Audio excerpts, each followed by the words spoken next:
ევროკავშირის საზღვრის გადაკვეთისას მათ, ვისაც არ აქვთ ევროკავშირის წევრი ქვეყნის პასპორტი, მალე სასაზღვრო კონტროლის ციფრული სისტემის გავლაც მოუწევთ. ეგრეთ წოდებული შესვლა-გასვლის სისტემის მიზანია უსაფრთხოების გაძლიერება, თუმცა ის უკანონო მიგრაციის პრევენციის მექანიზმიც იქნება. ამ სისტემის დეტალებზე, რომელზეც 8 წლის განმავლობაში მუშაობდნენ, ჩვენს დღევანდელ გადაცემაში ვისაუბრებთ. ახალი რეგულაცია ეხება იმ მოგზაურებს, რომლებიც არ არიან ევროკავშირის მოქალაქეები, ევროპაში დასასვენებლად ან საქმიანი ვიზიტით მიემგზავრებიან და იქ 90-დან 180 დღის განმავლობაში აპირებენ დარჩენას. თუმცა ევროკავშირის ლიდერებს სურთ დაიზღვიონ თავი, რათა ასეთი მოგზაურები დათქმულ ვადაზე დიდხანს არ დარჩნენ და უკანონო მიგრანტებად არ იქცნენ. გარდა ამისა, ევროპის ლიდერები ირწმუნებიან, რომ ეს სისტემა დაეხმარებათ უკეთ იპოვონ როგორც კრიმინალის, კონკრეტულად ტრეფიკინგის მსხვერპლი, ისე დამნაშავე და პოტენციური ტერორისტები. ამ რეგულაციის შემოღების გადაწყვეტილება 2015 წელს საფრანგეთში, 2016 წელს კი ბელგიაში განხორციელებული ტერორისტული თავდასხმების შემდეგ მიიღეს. ახალ სისტემაში შეიყვანენ ბიომეტრიულ ფოტოებსა და თითების ანაბეჭდებს. ჩვენ ევროპელებს ვკითხეთ აზრი, თუ რას ფიქრობენ წესების გამკაცრების შესახებ. უამრავია ესეთი მოგზაური, რომლებსაც თავი ტურისტებად მოაქვთ, მაგრამ არ ვართ დარწმუნებული, რომ ყველა ტურისტია. ჩვენ სიამოვნებით მივაწოდებთ ინფორმაციას, თუ კი ის იქნება დაცული. კონტროლის არსებული მექანიზმი, რომელიც ახლა მოქმედებს, საკმაოდ ეფექტიანი ჩანს და არ მგონია, რომ აუცილებელი იყოს საპასპორტო კონტროლის გამკაცრება. ჩვენ კანადიდან ვართ და ევროპაში ვმოგზაურობთ, რადგან ეს მარტივია და მოგწონს ტრანზიტი. ამიტომ ვღელავ, რომ დამატებითი რეგულაციები ცოტა გაგვირთულებს მდგომარეობას.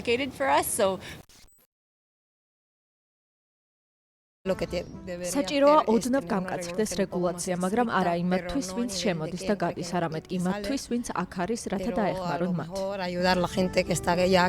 კონტროლი აუცილებელია, მის გარეშე ყველა შემოდის და არც კი იცი, ვინ შემოვიდა. მე არ მგონია სწორი ამდენი კონტროლი, ეს დამღლელია. ამას შეიძლება უამრავი უსამართლობა მოჰყვეს.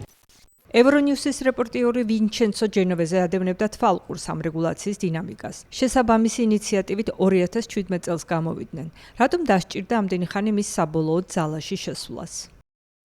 According to my understanding, the issues were more at the technical level.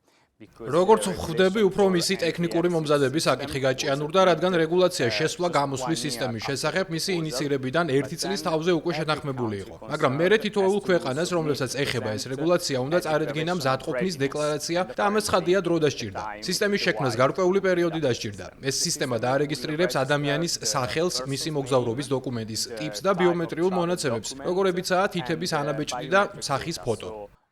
Fingerprints and facial images. ასევე შეამოწმებენ შესვლისა და გასვლის დროს.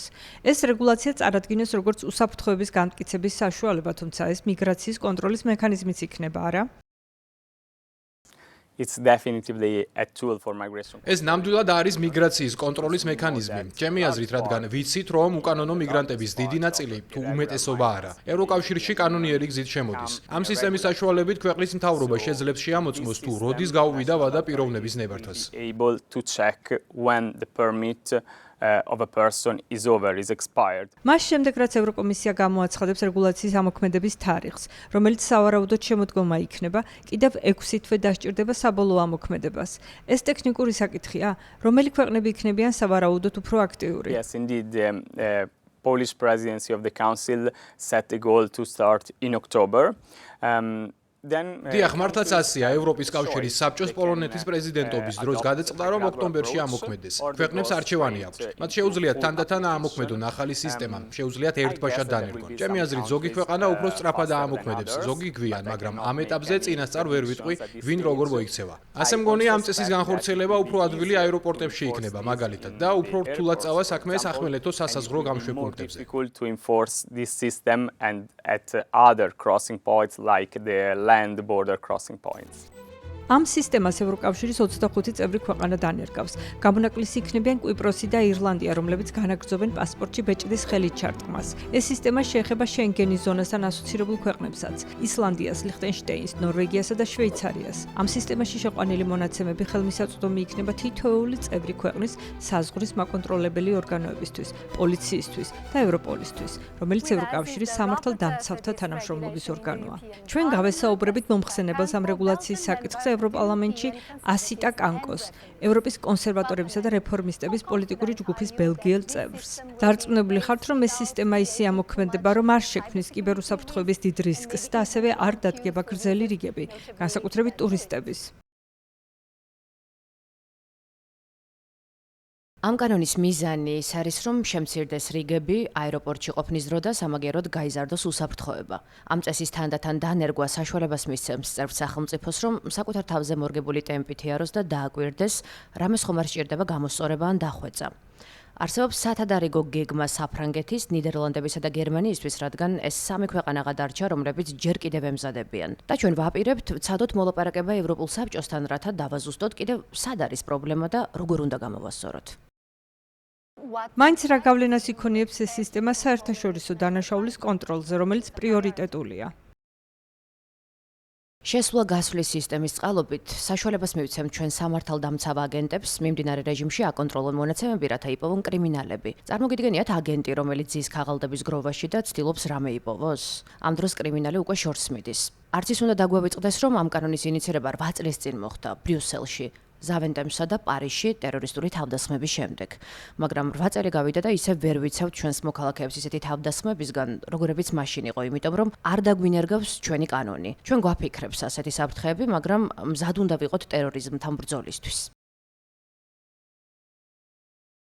უკანონო მიგრაციაც მნიშვნელოვანი საკითხია, რადგან გვაქვს ეს უკანონო მიგრაცია და შესაძლოა არსებობდეს რისკი იმისა, რომ შეიზღუდოს იმ თავშესაფრის მაძიებელთა უფლებები, რომლებსაც არ შეუძლიათ დაემორჩილონ ბიუროკრატიულ პროცედურებს, რადგან გარბიან სხვა ქვეყანაში, რათა თავი დაიცვან.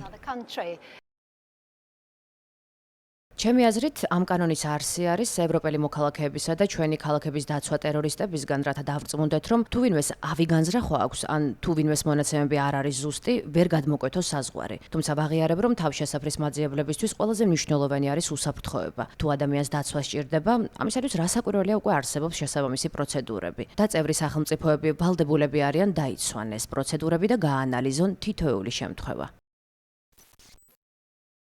საზღვრების დაცვა ახალ წესთან ერთად მომავალ წელსაც პრიორიტეტული იქნება. ევროპაში სამოგზაურო ინფორმაციისა და ავტორიზაციის სისტემა გავრცელდება 59 ქვეყანაზე, რომლებსაც უვიზო მიმოსვლა აქვთ. მათ მოქალაქეებს მოუწევთ ონლაინ ავტორიზაციის გავლა და გადასახადის გადახდა ისეთივე სქემის მიხედვით, რომელიც მოქმედებს გაერთიანებულ სამეფოსა და ამერიკის შეერთებულ შტატებში. ხალხი სულ უფრო ხშირად მოგზაურობს, თუმცა მათ მეტი სასაზღვრო კონტროლის გავლაც მოუწევთ.